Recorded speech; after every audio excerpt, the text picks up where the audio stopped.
own you. She doesn't mean he owns you like this for.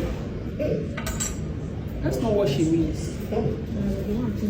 The context of the message, which is the truth, is that the man is 100% responsible for you.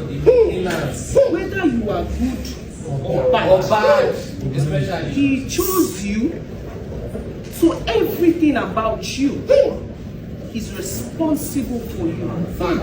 You understand? You were quoting the scripture. Remember that this is a video of some minutes out of an hour conversation in the church. Yes. So you obviously will not get the full context unless you are in it. Yes. I don't see anything wrong with what she said. She's right. Now let me tell you something. From experience, you will enjoy a man that you agree to be under him. I have to say this. Submission is not by force.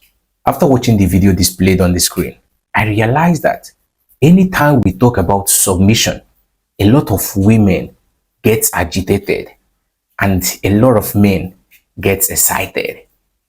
Now, I'm wondering what is wrong. But before we go into the problem, I will want us to understand what submission is all about. Now, let's go to the definition of submission under marriage context. Submission is the willing, respectful, and the loving choice of a wife to support and to cooperate with her husband's God-given leadership as partnership, not a declaration of inferiority or license for control. Not a declaration of inferiority or license for control. Anytime we talk about submission, a lot of women get agitated. But I have to say this. Submission is not by force. But if you want to enjoy marriage as a woman, you need to learn how to submit to your husband.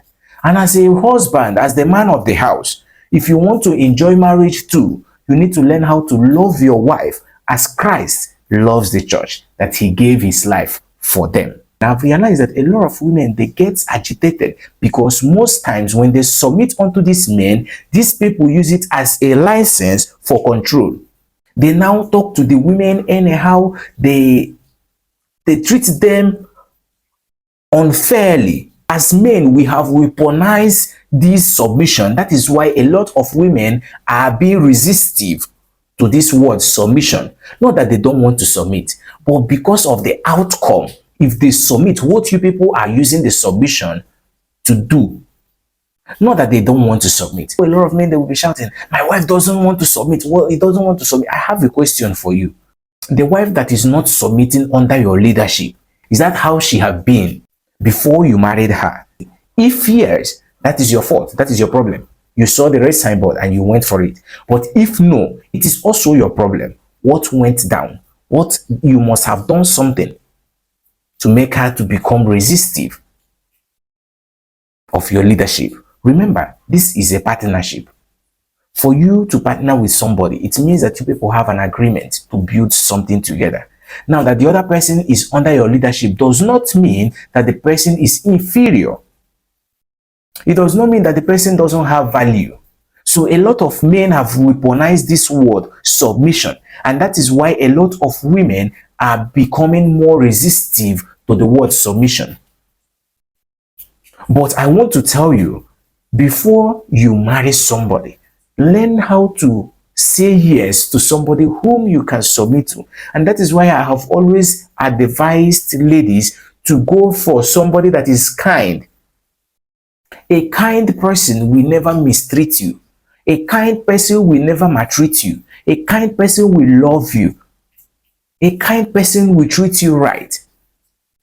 Also remember that if you give power to a mad person, they will use it against you.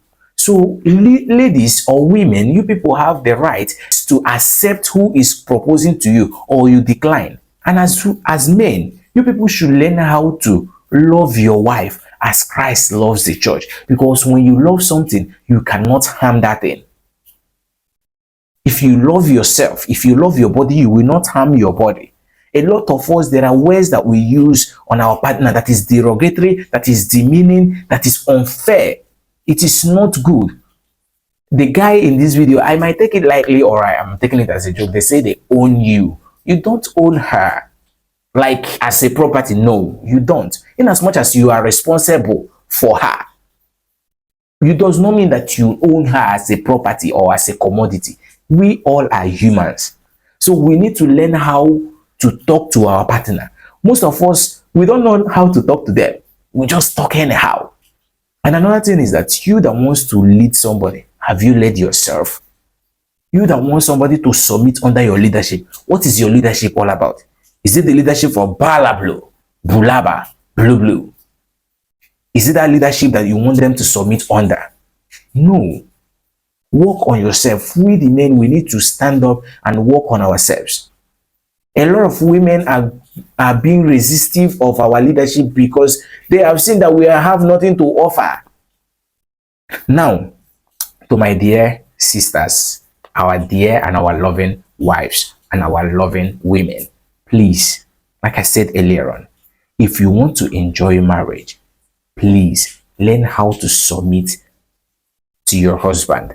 Learn how to submit to your husband, because when you submit to your husband, you automatically becomes the neck that controls the head. When you submit to your husband, automatically you have become the neck that controls what the head does. I believe this will help us, and always know that I come in peace. Shalom.